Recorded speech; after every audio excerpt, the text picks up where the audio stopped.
ఏపీలో జనసేన వైసీపీ పార్టీల మధ్య వార్ పీక్స్ కు చేరింది. రాష్ట్రంలో ఏ ఇష్యూ జరిగినా దానికి కారణం గత వైసీపీ పాలకులే అని వైసీపీ అధినేత జగన్మోహన్ రెడ్డి అని ఓ రేంజ్ లో టార్గెట్ చేస్తున్నారు జనసేన అని డిప్యూటీ సీఎం పవన్ కళ్యాణ్. వైసీపీ అధికారంలోకి ఉన్నప్పుడే జగన్ ను ఇరకాటంలో పెట్టిన పవన్ పవర్ లోకి వచ్చిన తర్వాత మరింత దూకుడు చూపిస్తున్నారు. మరి జగన్ ను పవన్ టార్గెట్ చేయడం వెనుకున్న వ్యూహం ఏంటి? పవన్ చూపు ఇప్పుడు రాయలసీమ మీద పడిందా? ఇలాంటి సంచలన విషయాలు తెలియాలంటే ఈ వీడియోను చివరి వరకు చూడాల్సిందే.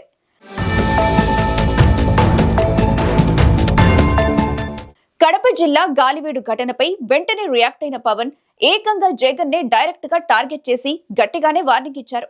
వైసీపీని అధపాతాళానికి తొక్కుతానని ఎన్నికల ముందు ఛాలెంజ్ చేసి వైసీపీని ఘోరంగా ఓడించడంలో కీలక పాత్ర పోషించారు. ఇప్పుడు కడప జిల్లా గాలివీడులో ఎంపీడీఓ మీద దాడి ఘటనపై అదే రేంజ్ లో రియాక్ట్ అయ్యారు పవన్. తన సహనాన్ని పరీక్షించొద్దని, మీ వాళ్లను కంట్రోల్లో పెట్టుకో జగన్ అంటూ సూటిగానే చెప్పేశారు.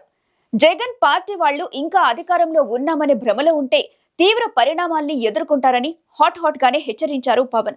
రాయలసీమ మీ జాగిరి కాదన్న పవన్ ఇక్కడ ఎవరికీ కోటలు లేవంటూ జగన్ ను సూటిగా అటాక్ చేశారు. తాను అన్నింటికీ తెగించి వచ్చిన వాడినంటూ ఎవరిని ఎక్కడుంచాలో తనకు బాగా తెలుసంటూ స్టేట్మెంట్ ఇచ్చారు. పరిస్థితులు ఇలాగే ఉంటే తాను స్వయంగా కడపలో క్యాంప్ ఆఫీస్ పెట్టి మరీ అన్ని లెక్కలు సరిచేస్తానంటూ ఘాటైన హెచ్చరికలే జారీ చేశారు పవన్. జగన్ పై పవన్ మరోసారి వాడివేడిగా కామెంట్స్ చేయడం వెనుక వ్యూహమేంటి అన్న చర్చ రాజకీయ వర్గాల్లో జోరుగా సాగుతుంది. ఇటీవల జగన్ పులివెందులలో 4 రోజుల పాటు పర్యటించిన సంగతి తెలిసిందే. అక్కడ వైసీపీ నిర్వహించిన జగన్ ప్రజా దర్బార్ కి భారీగా తరలివచ్చారు రాయలసీమ జగన్. దీంతో గత ఎన్నికల నేపథ్యంలో పట్టుకోల్పోయిన రాయలసీమలో వైసీపీ మళ్లీ పుంజుకుంటోందని రాజకీయ విశ్లేషకులు సైతం అభిప్రాయపడ్డారు. దీంతో జగన్ తన పర్యటనను పూర్తి చేసుకుని బెంగళూరు విమానమెక్కగానే పవన్ ప్రత్యేక విమానంలో వచ్చారని అంటున్నారు విశ్లేషకులు.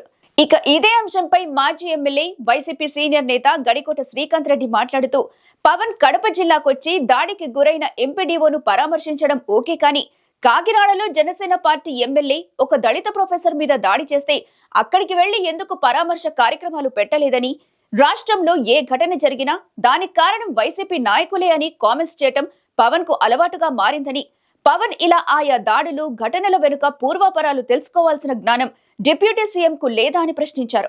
తన పార్టీ నేతల మీద టీడీపీ నాయకులు దాడి చేసినా అప్పుడు ఎందుకని మౌనం పాటించారని నిలదీశారు శ్రీకాంత్ రెడ్డి. నిజానికి చంద్రబాబు జగన్ మధ్య ఎప్పటి నుంచో రాజకీయ వైరం ఉంది. కానీ చంద్రబాబు కంటే ఎక్కువగా జగన్ ను టార్గెట్ చేస్తూ వస్తున్నారు పవన్.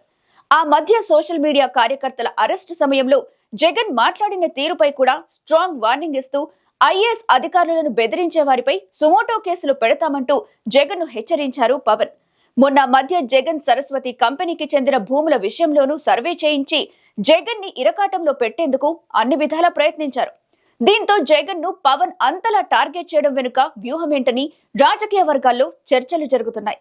జనసేన అని మాటి మాటికి జగన్ ను టార్గెట్ చేయడం వెనుక మరో వ్యూహం కూడా ఉందన్న టాక్ వినిపిస్తుంది. గత ఎన్నికల్లో వైసీపీ ఘోరంగా ఓడిపోయినా ఆ పార్టీ ఓటు బ్యాంకు సాలిడ్ గానే ఉంది.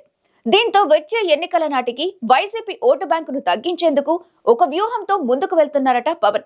ఈ క్రమంలో జగన్ ను అన్ని వైపుల నుంచి టార్గెట్ చేస్తూ రాష్ట్ర వ్యాప్తంగా అన్ని జిల్లాల్లోని వైసీపీ నాయకులు కార్యకర్తల్ని జనసేన వైపు తిప్పుకునేందుకు ప్లాన్ వేశారట పవన్.